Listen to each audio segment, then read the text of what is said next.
before I react to this video is not mine, but this is the attack that's been going on social media on black men because black men decided we wanted to stand behind and vote for Trump and not Kamala Harris. And you have a lot of these celebrities, basketball players, everybody just nailing black men to the coffin because we got Donald Trump's back. Let's get it. Hi, I wanted to address the attacks on black men. And we have seen, like in the last 2 months, all of the entertainers, all of the professional athletes, and now they pulled out their big gun, President Barack Obama. These are people who are so removed from the average black man, but yet and still, they still feel that they have the right to come and attack black men.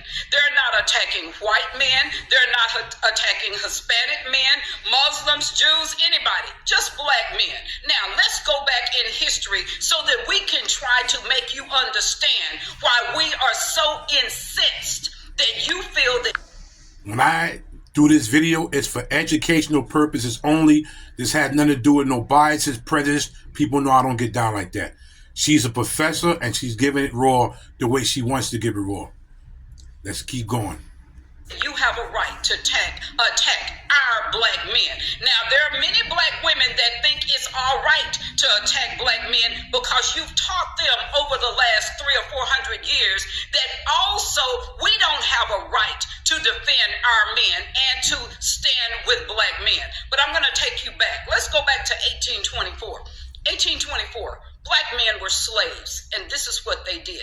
They had black overseers on plantations. They got those overseers to beat black men unmercifully when they did not obey massa. Black men, overseers, okay? Then let's go up to 1924. Then they had their little organization where they wore the white hoods and the white hats, and they did all of this to black men. All of the lynchings that you saw in the South, they did that to black men. Understand that. Now let's take it back up to 2024. You get black athletes that black men love, that black men used to support and buy their jerseys. And that is crazy because a lot of us black folks and black men support these athletes. And just because we love Trump and we want Trump in office and we don't really, engage with Kamala Harris's nonsense, people have been nailing us to the coffin. And it's really becoming a really bad situation right now. A lot of people are starting to see it. And a lot of people are saying, even other races are saying, listen, why y'all messing with them black men for? If they want to vote for Trump, leave them alone. Why y'all doing this? Continue. Jerseys and buy tickets to their games. Steph Curry, Magic Johnson, how dare you insult black men by talking down to them and telling them who they must vote for. Magic Johnson, you should be ashamed of yourself. Then, if that wasn't enough, they pull out the big gun. Let's go get the big black man. Now, this black man was the president of the United States. When he needed black men and he came to all of the black fraternal organizations, all of the black churches saying how much he was going to do for black men, all the black men supported him. Now look at what's happened.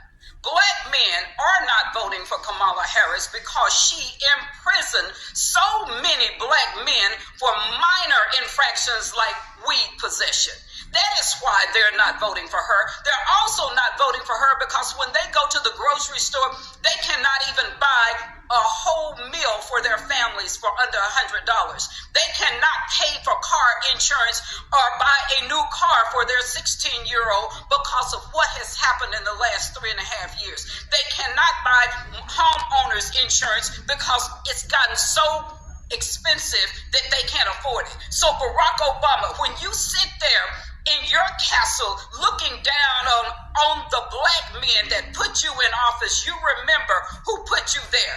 Those were black churches that you went to, black deacons, black stewards that were supporting you. And now you turn your back on them and you become one of the overseers. When they told you to go and talk to black men like they were your slaves, you should have said, no way.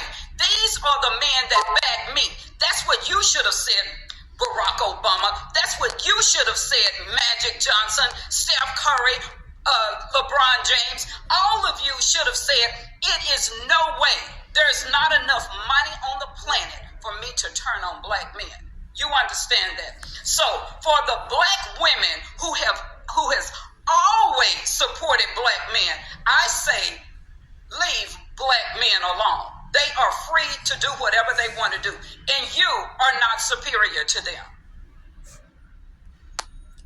The video ended right there, but it's an emotional video. Trump 2024. Black men for Trump. Peace.